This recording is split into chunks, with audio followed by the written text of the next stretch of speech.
ఇప్పుడు సింహరాశి ఫలితాలు తెలుసుకుందాము. ఈ పరాభవ సంవత్సరంలో సింహరాశి ఫలితాలు ఇలా ఉన్నాయి. ఈ రాశిలో మఖా నక్షత్రం 4 పాదాలు, ఉబ్బా నక్షత్రం 4 పాదాలు, అదేవిధంగా ఉత్తర నక్షత్రం యొక్క మొదటి పాదం వరకు సింహరాశిలో ఉంటుంది. ఈ సింహరాశి వారికి ఆదాయం 2, ఖర్చు 8, రాజ్యపూజత 2, అవమానం కూడా 2. అంటే సమానంగా గౌరవించబడతారు, సమానంగా అవమానించబడతారు. ఈ రాశి వారికి ఉద్యోగ వ్యాపార పరంగా ఒక పరీక్ష కాలము అని చెప్పవచ్చు. ఎందుకంటే అష్టమ స్థానంలో శని ప్రభావం ఉంది.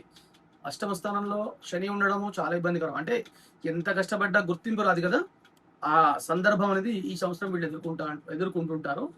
అది పై అధికారులతో అకారణంగా విభేదాలు కలిగే అవకాశం ఉంటుంది.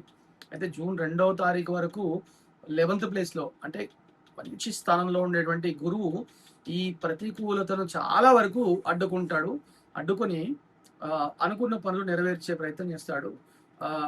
అక్టోబర్ తర్వాత గురువు జన్మరాశిలోకి మారుతాడు.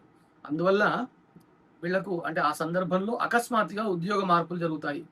మార్పులు జరగడం మీరు అర్థం చేసుకోండి. ఉద్యోగాలు భంగం అయ్యే అవకాశం ఉంటుంది, లేదా ట్రాన్స్ఫర్స్ అంటే ఇష్టం లేని చోటికి వెళ్ళడం జరుగుతుంది.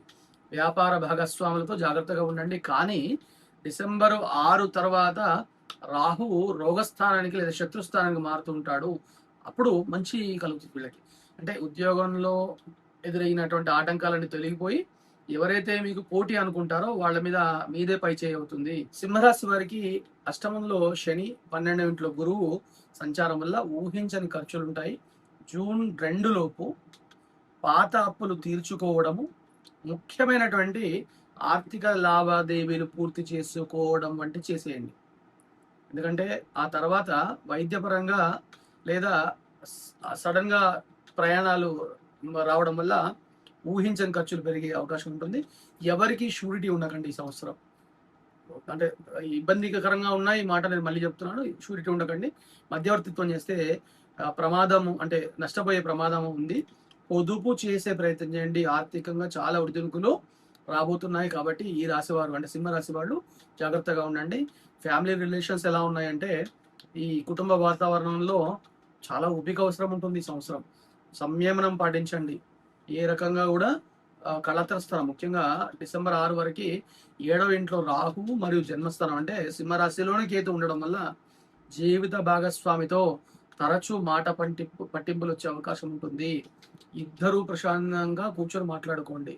అంతేగాని ఏమంటారు దాన్ని, ఒక మాట అంటే ఇంకో మాట అనుకోవడం, ఇంకో మాట అంటే ఇంకో మాట అనుకోవడం వల్ల చాలా ఇబ్బందులు పడే అవకాశం ఉంటుంది. కాబట్టి జాగ్రత్తగా మాట్లాడుకోండి.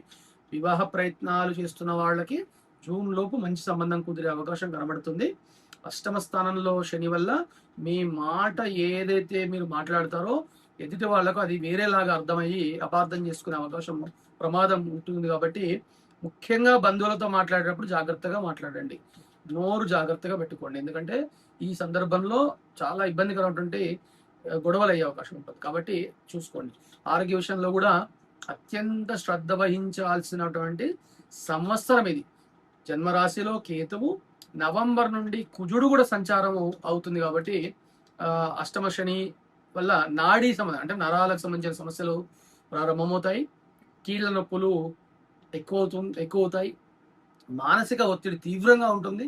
చిన్న ఆరోగ్య సమస్య వచ్చినా కూడా మీరు వైద్య సలహా తీసుకోవడానికి వెనుకకెళ్ళకండి. ఎందుకంటే బ్రెయిన్కు లేదా నరాలకు సంబంధించిన సమస్యలు వస్తాయి. నవంబర్ 12 నుండి మార్చి మధ్యకాలంలో అగ్ని ప్రమాదాలు జరిగే అవకాశాలు లేదా విద్యుత్ ప్రమాదం జరిగే అవకాశాలు ఉంటాయి. కాబట్టి అప్రమత్తంగా ఉండండి.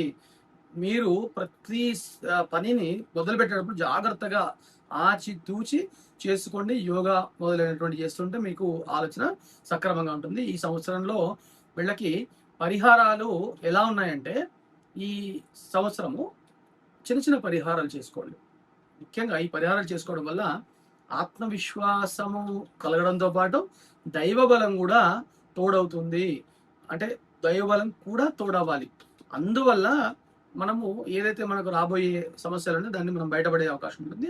ముఖ్యంగా అష్టమ స్థానంలో శని గ్రహం ఉంది కాబట్టి ఆ శనిగ్రహ దోష నివారణ కోసం ప్రతి శనివారం నాడు శివాలయంలో వీలైతే నువ్వుల నూనెతో దీపారాధన చేసి, వీలైతే మీకు అవకాశం ఉంటే శని భగవానునికి తైలాభిషేకం చేసుకొని ఒక వంట నూనె ప్యాకెట్ ఎవరికైనా దానం చేసే ప్రయత్నం చేయండి, మీకు శక్తి ఉంటేనే. ఇక రెండవది, మీ రాస్యాధిపతి మీ సూర్యుడు రవి కాబట్టి ప్రతిరోజు సూర్య నమస్కారాలు చేయడము లేదా ఆదిత్య హృదయ పారాయణం చేయడం వల్ల మీకు ఆత్మస్థైర్యం పెరుగుతుంది, ఆరోగ్యము కలుగుతుంది. దాంతోపాటు రాముల వారి యొక్క ఆరాధన కూడా చేయండి. ఇక రుద్రాభిషేకం చేయడం, జన్మంలో ఉండేటువంటి గురువు అష్టమంలో ఉండేటువంటి శని యొక్క ప్రతికూలత తెలియపోవడానికి ప్రతి నెల మాస శివరాత్రి అని వస్తుంది కదా, ఆ మాస శివరాత్రి నాడు ఉపవాసం ఉండి రుద్రాభిషేకం చేయించే ప్రయత్నం చేయండి, మీకు ఫలితం ఉంటుంది. అది కాకుండా సుబ్రహ్మణ్య స్వామి ఆరాధన కూడా మంచి ఫలితాన్ని ఇస్తూ ఉంటుంది.